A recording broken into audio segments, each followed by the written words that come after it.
उज़्मा बुखारी साहिबा, बात समझ नहीं आई। वैसे तो ये इदारों से भी सवाल बनता है, FIA से भी सवाल बनता है, ये नैब से भी सवाल बनता है, लेकिन आपसे भी सवाल बनता है। आप गवर्नमेंट में रही 16-17 महीने, आपकी गवर्नमेंट, ये जितने अब आप प्रेस कॉन्फ्रेंस करते फिर रहे हैं, बुशरा बीबी और फराह गोगी और ये जो बुजदार इनकी करप्शन की, चलो फराह गोगी तो भाग गई बाहर।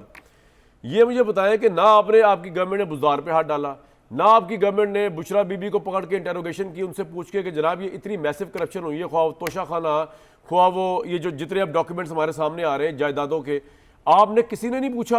आपके नज़दीक तो ये कठपुतली थे बुजदार और ये जो फरा थी, ये कठपुतली थी इमरान खान और बुशरा बीबी की।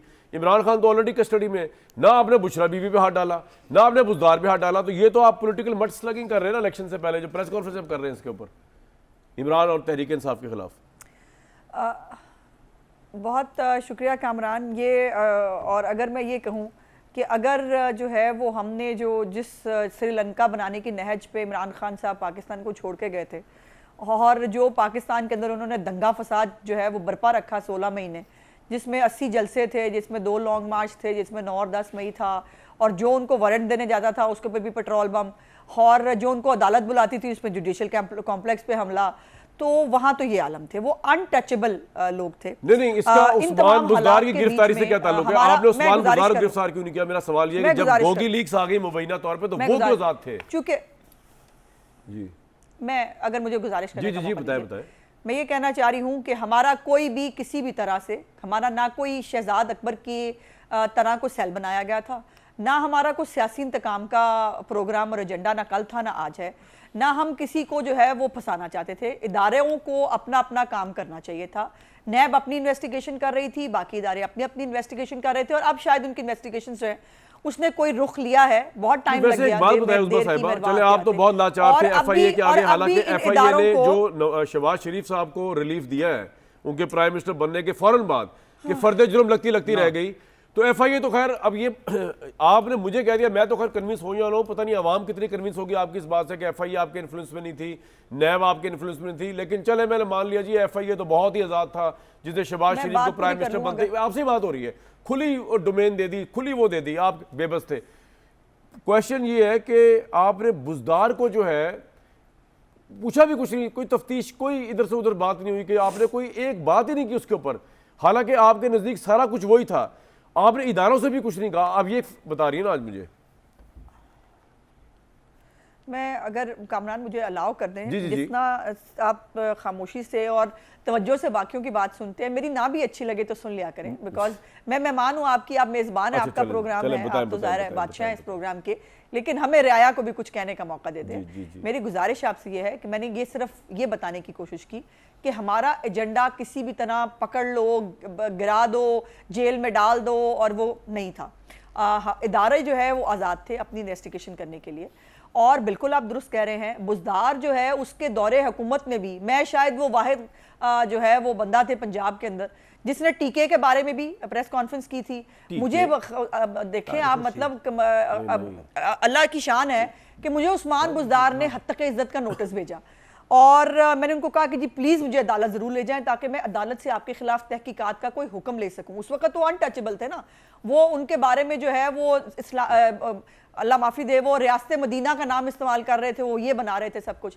यहाँ पर पॉइंट कुछ और है। ये जो आपको फरा गोगी बच्ची याद है ना, आपको वो ऑडियो आई थी, फरा गोगी बच्ची के पीछे पड़े हैं, इन सबको गद्दारी से लिंक कर इमरान खान ने प्रेस कॉन्फ्रेंस की, जब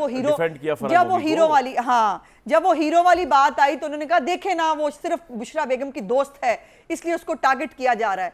तो ये दोनों उसको जो है वो डिफेंड करने आए। अब जितनी कंपनीज आई हैं उसके अंदर बहुत सारी शेल कंपनियां हैं, और ये फरा गोगी बच्ची जो है ना, ये फ्रंट वुमन थी, इसके नाम पे कंपनियां बनी थी, इसके मालिक जो हैं वो पिंकी पीरनी और इमरान खान हैं, और वो चले फरा गोगी बाहर भाग गई है, ये दोनों तो यहाँ मौजूद है ना, इनसे तो पूछा जा सकता है ना, इनसे तो देखा जा सकता है। जो इदारे ये तहकीकात करके लेके आए हैं, जिन्होंने ये सारा रिकॉर्ड सामने लाया है, उनको ये बताने चाहिए। आपको याद है कि आपने शायद आपके चैनल ने ब्रेक की थी, शरकपुर में फरा गोगी साहिबा की जो गाँव है उसकी सड़क कितने किलोमीटर की सड़क जो है वो 1 करोड़ रुपए के करीब अच्छा, वैसे उस्मान साहब एक बात बताएं, और बड़ी कैपिटल आपके नजदीक बुजदार जो है वो सिर्फ वजीर आला issue है रखा हुआ वैसे? था। बेसिकली तो ये चला रहे थे तो दुनिया में भी पंजाब को, ठीक है। पंजाब की तमाम ट्रांसफर पोस्टिंग, पंजाब के सारे ठेके। लेकिन अब मुझे एक बात पंजाब की हर बताएं, चीज़, और अभी तो बहुत भट्टी सारी साहब चीजें। ने फरमाया और मैं उससे एग्री करता हूं, वो कह रहे हैं कि इमरान खान की साख को फर्क नहीं पड़ेगा करप्शन के इल्जामात से। उल्टा अभी ये आपको बताएंगे भट्टी साहब अगले राउंड में कि आपको अपनी एक्सप्लेनेशन देनी पड़ेगी दाग धोने के लिए करप्शन के, वो अलग स्टोरी है। तो इमरान खान को फर्क नहीं पड़ने लगा। देखिए हम तो देते नहीं आपकी गलत फहमी है, इतनी पागल ना समझे पाकिस्तान की आवाम को, उनको फर्क नहीं पड़ता। देखिए 2013 में इमरान खान ने जो डिक्लेयर किया इलेक्शन कमीशन में, उनके असासे थे 1,40,00,000 और उसके बाद केपीके की हुकूमत आ गई। सिर्फ 2 साल बाद इलेक्शन कमीशन में जो असासे जमा कराए ना इमरान खान, ये चेक कर लीजिएगा, वो 1,35,75,00,000 थे। वो 2 साल में पॉइंट आ गया जी। मैं जरा आमिर साहब की तरफ उसी हिसाब से तरक्की जो है, इसी हिसाब से तरक्की जो है वो फराह गोगी ने की। और ये कुछ जादू का चिराग नहीं था, ये वो तमाम, और ये वो बता चुके हैं आपको भट्टी साहब भी। उनको जब बताया जाता था इमरान खान को कि फराह गोगी करप्शन कर रही है, पिंकी पीरनी इन्वॉल्व है, मानिका खानदान की तो निकाल के देखिए, अरबों रुपए की प्रॉपर्टी उनकी भी बड़ी है। एक कंपनी मानिका खानदान के नाम की भी है। मैं जा रहा हूं आमिर मानिका प्राइवेट लिमिटेड। फिर बिल्कुल ठीक। मैं आपको एक सोच छोड़े जा रहा हूं, एक ज्ञान के लिए, आपके ज्ञान के लिए उस्मा साहिबा। वो ये जहां मैं आमिर जिया साहब के पास रहा हूं, लेकिन आपके लिए ये कह के जा रहा हूं विशेष बात कि मैडम वैसे आप लोगों का तो कोई भरोसा नहीं है। आप आज फराह गोगी के ऊपर जो बातें कर रहे हैं, कल इससे बड़ी बातें आपके जो कायद थे शहबाज शरीफ साहब, उन्होंने जरदारी साहब की मैसिव करप्शन में की थी।